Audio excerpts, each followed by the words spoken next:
Hey folks, you're right on time. If you're new here, my name is Galleon, and I aim to make your next watch purchase the right one. Today's video will be a little bit different from the usual, less a review and more my thoughts on the Formex Essence 39 in today's watch market, though we will certainly be taking a closer look at this little beauty. A bit of backstory before we begin. For nearly a year, I've been on the hunt for a refined blue dial everyday sports watch. The Essence 39 has been a pretty strong contender throughout, alongside the Monte Noble GMT, which was released in the middle of last year, the Citizen AQ 4091-56L high accuracy quartz watch, and of course the Omega Aquaterra in 38mm with its stunning blue teak dial. Throw in Jack Mason's Canton, and the competition gets a lot stiffer. Now, I've long had a bit of an affinity for Formex, having previously owned the Reef GMT in the green and the rose glit indices. I really admire the brand's pretty distinctive and cohesive design language, and it's certainly a sentiment further reinforced by the most recently released Stratus GMT. That said, I've always kind of hesitated to purchase the Essence because on paper, its market positioning and really on the pricing side didn't really make sense to me. And after all, a well-executed sports watch featuring regulated and decorated SW200 movements are hardly a rarity anymore, and many other alternatives are priced significantly lower. So, could the Essence's unique aesthetics and wrist ergonomic innovations really justify that premium? After months of searching for a well-priced, used model with no real success, as the Essence 39 in blue, or owners of that seem to be fiercely loyal to their pieces, Formex released a limited run of a Blue Agate stone dial variant just before Christmas. And almost as if destiny were calling, I pulled the trigger, securing the last available unit from German dealer Chronofactum via Chrono24. A nail-biting week later, and it was at my doorstep. And that's pretty much the story. On to the watch. One of the defining characteristics of my collection is an appreciation for unique dials, and the Essence Blue Agate does not disappoint. At first glance, it presents as a bold, richly saturated blue. But under varying light conditions, its depth and complexity unfold. Wisps of translucent layers ripple across the stone, reminiscent of ocean currents swirling beneath a sapphire sky. In natural daylight, it exudes a serene, almost meditative quality, akin to a still lake at dawn. And under direct light, as you see here, the colors shift dramatically. Deep indigos, kind of electric blues, and a subtle violet interplay, mirroring waves catching the last glimmers of sunlight. Compared to flashier stone dials like Tiger's Eye or Malachite, the Blue Agate maintains a certain restraint, allowing the polished indices and hands to shine in a way that it's difficult to capture on camera. The silver-framed date window at 6 o'clock, unique to certain Essence variants, blends seamlessly into the dial's natural patterns, enhancing its visual harmony. The Essence remains largely unchanged since its debut 4 years ago.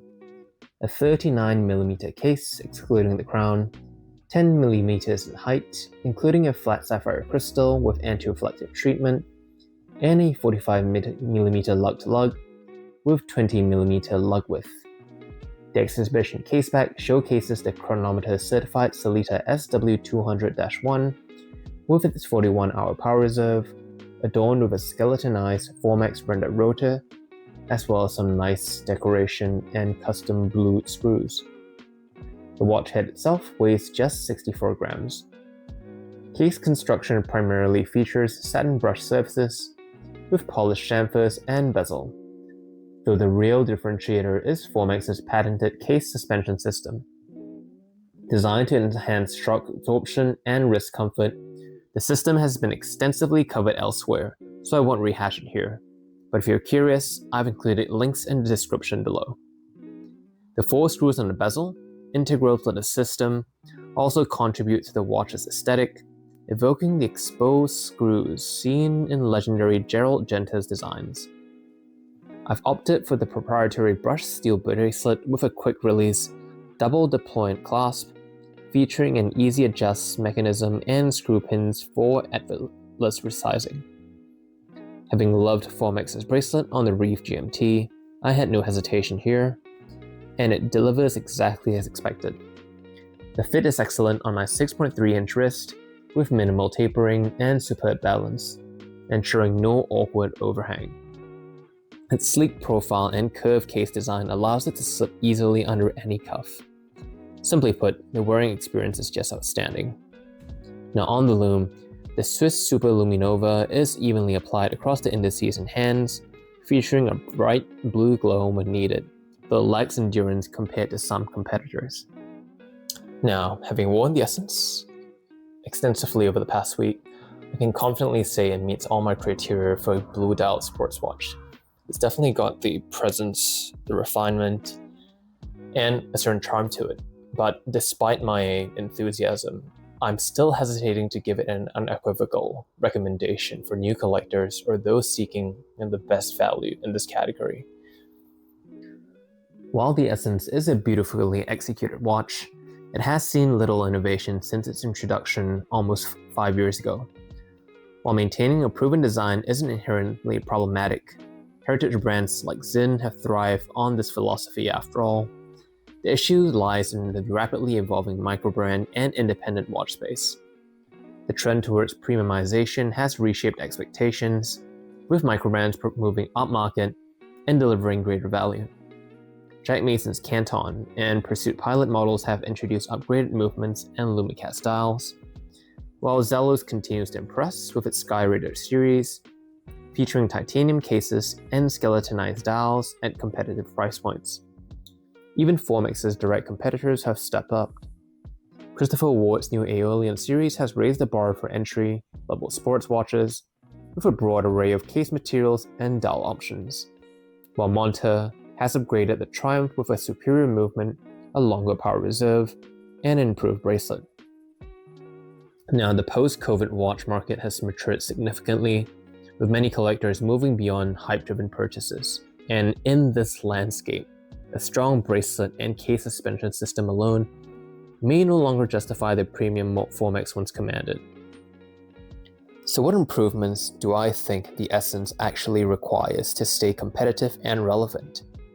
The first, and probably the most important thing, is to give it an upgraded movement.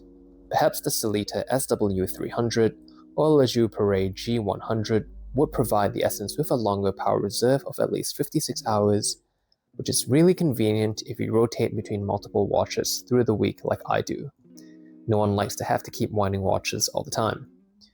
I'd imagine this would require a case redesign, though this would be worth it, bringing the Essence in line with its peers. You could also consider a no-date variant, which would enhance the dial symmetry, catering to purists while maintaining Formex's commitment to functional, everyday designs. Now, the Formex Essence 39 remains exceptionally well-rounded, with a distinctive, visual identity, as you can see here. I fully intend to keep mine in my collection for years to come. However, as the watch landscape evolves, some of its core value propositions, I feel, start to feel less compelling than they once did. But what do you think? Do you agree with my take, or do you see the Essence completely differently? What changes would you like to see in future iterations? Let me know in the comments below. And if you enjoyed this review and found it helpful, I hope you'll like and subscribe. I upload a new video every week, or at least I aim to. Thanks for watching, and keep those watches wound so you're right on time.